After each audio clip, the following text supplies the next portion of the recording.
Greetings everyone, and welcome to the BlastCast. My name is Jarus. With me as always is my typist of fury, Lightning Dragon. What, you're not going to give him a demonstration? No, I try not to. Okay. I'm going to leave a link down below. CIG, the devs have asked for players to fill out a survey about Flight, how they feel about it in 3.0, and just take your time to go through it. And at the very last page, there's an open spot where you can just type your general thoughts. So give your feedback, now's the time. And of course, your general thought would be to remove IM mode, obviously. Oh yeah, I already submitted my thoughts on it. And there's a lot of people on this channel that have similar thoughts on the matter. But no matter what you feel, just make sure that you get your voice out there. It's important. And don't use it as a soapbox for ranting, because they won't take your response seriously. Oops. Alright, and the Around the Verse this week, in fact everything this week for the most part, was kind of based around ships. Lots and lots of ships. And it kind of laid out the schedule of things to come.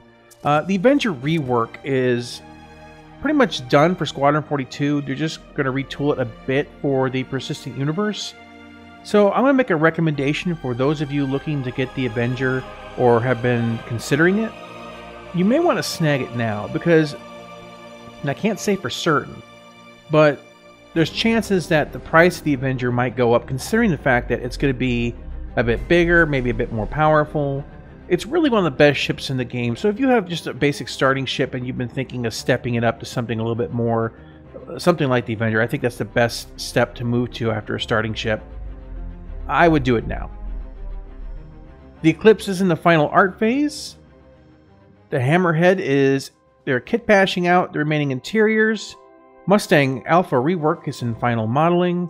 Idris is in final modeling. The 600i is in final modeling. I'm surprised how far that's come along. We may be flying that sooner than I expected. The Hurricane is in gray box surfacing. The Blade is in gray box modeling. The Constellation Phoenix is white box complete. The F8 Lightning is in white box. So some people were kind of thinking, are CIG going to sell this thing now? And no, they're never going to sell the F8 Lightning. That is your untouchable ship. The only way you're probably going to get one of those in the Persistent Universe is if you disable one, kill the pilot inside, and steal it. And then you better not go back to a lawful area because you're not going to be liked. And of course, 4 ships are in flight prep, getting ready to go into the Persistent Universe. The Razor, the Terrapin, the Reclaimer, and the Cyclone. All of which I'm excited about because they're all things that I own. Though, honestly, I thought about it for a moment. I thought it was funny that the Cyclone was listed as flight prep. But then again, we do have flying bikes now, so maybe we can just go ahead and ask Doc Brown to fix this one. Roads? Where we're going, we don't need roads. So the ship shape was about the Miss Razor, one of the ships that I own. And they did have to make some changes to it to allow for animations and things like that. And they did dress up the interior to be more like a Lamborghini or a Ferrari. It looks good. It looks really, really good. And they're one of my ships I'm really looking forward to getting out there and playing with. It's a surprising aesthetic considering the fact that it's Miss. It looks honestly more like something that that Origin would put out. So yeah, not too much going on in Around the Verse, but Reverse the Verse this week was all about Star Citizen music. And if you're into that and you want to know a little bit more, definitely check it out. The Calling All Devs that came out this week talked a little bit about ships and ship development. The 300 series is going to be reworked this year, and the Freelancer series is going to be dabbled into, and hopefully if we're lucky they'll get it done, because I still have a Freelancer Max and a Freelancer Miss, and I'm desperate to get out there and start flying. And I'm really interested to see how they make the Miss work. Well, first of all, they're going to start by adding more turrets and more size 1 guns. And putting those turrets in horrible blind spot areas where they only have about 45 degrees of actual coverage, and that's of course left and right. You only have about 20 degrees of up and down coverage because, you know, turrets have to be limited in their scope and depth, otherwise they just won't work. Well, then they better redo the Hammerhead. They did actually talk a little bit about the situation of docking in space. Now, one of the things they brought up initially is that they kind of admitted that Olisar is going to kind of be our Frankenstein station until they get everything hammered out. So when the Reclaimer comes out, they're going to have to double the size of the large landing pads to fit the Reclaimer. But looks like they're trying to move to having these stations having internal docking bays, which is something that Lightning and we talked about a while ago. It's funny we mentioned that. Oh yeah, I wonder. maybe a year ago. It was about the time actually when 2.0 came out. I think we're talking about how I remember I went to Grim Hex because they had talked about the internal hangar bays that were supposed to be on there, and I went around the back and there was these doors there. I was thinking one of them would open, but it wouldn't. But yeah, so that's a great thing because we talked about how that would help on load times, that you don't keep your ships from being basically rammed or shot when you're just kind of trying to do something for 5 minutes. Now, this is probably something that they wouldn't do, but I think it'd be kind of interesting, is when they, or if they decide to get rid of Port Olisar, is that they have an event where, like, I don't know, the Vanduul show up and blow the station up. I think that'd be kind of cool. Yeah, actually it would. Throw that into Operation Pitchfork down the road. This old station on the border of Vanduul space, and then we have to try to defend it.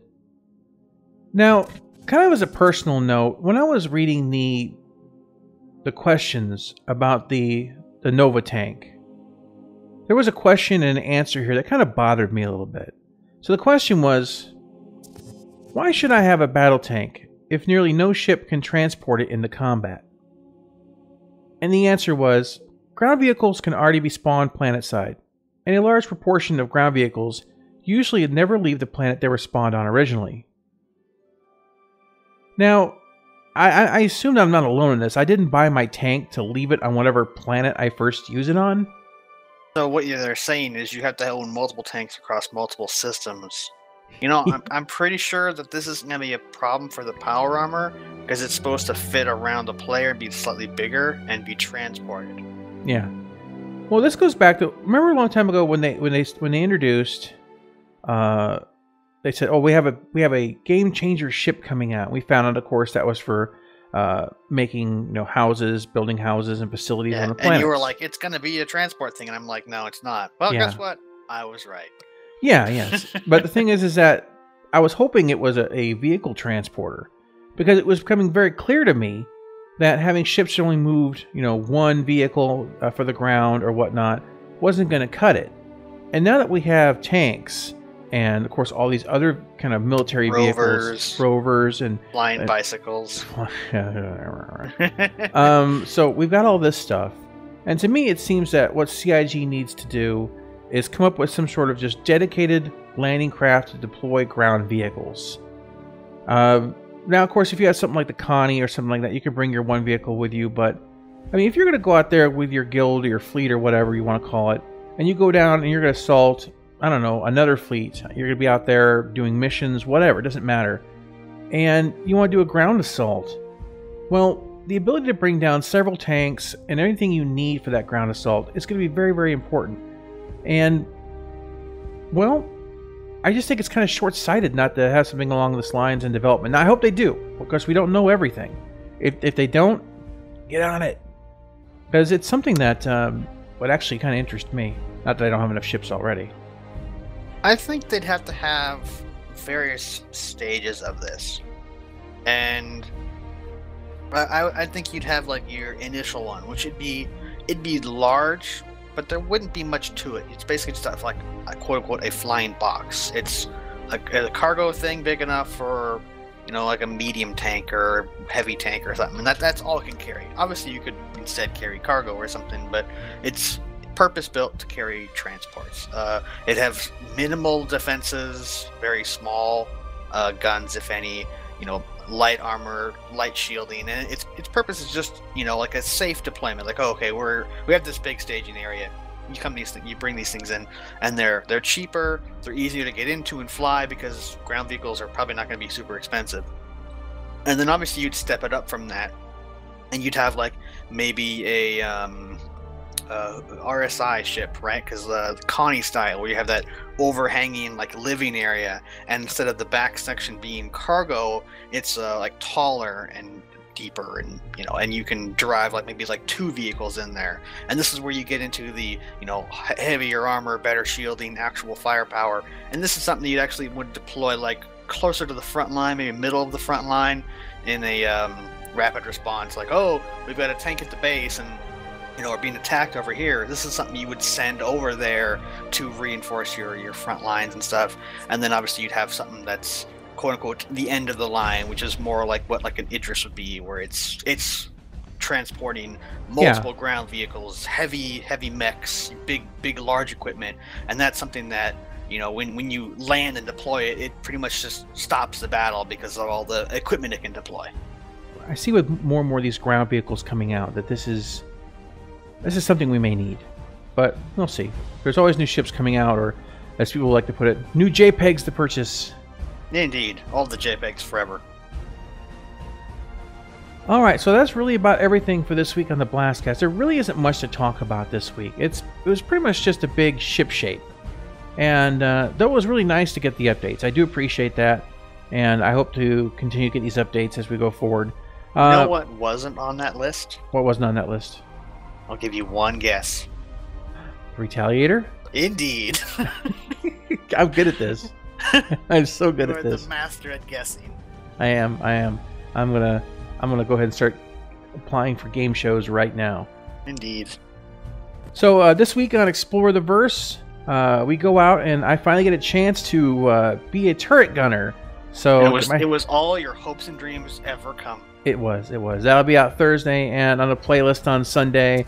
I'll be moving into the next phase of House of the Dying Sun. Now, what I've heard from people who have played it is that the game ramps up relatively quickly once you get past the first few missions that kind of introduce the mechanics. I'm thinking about trying to get my T16000M and TWCS throttle involved in that, because the gamepad, while it does work pretty well, it doesn't seem to have really direct throttle control, and I'd like to have more direct control of the ship. So we'll see how that goes. Are you going to be assuming direct control?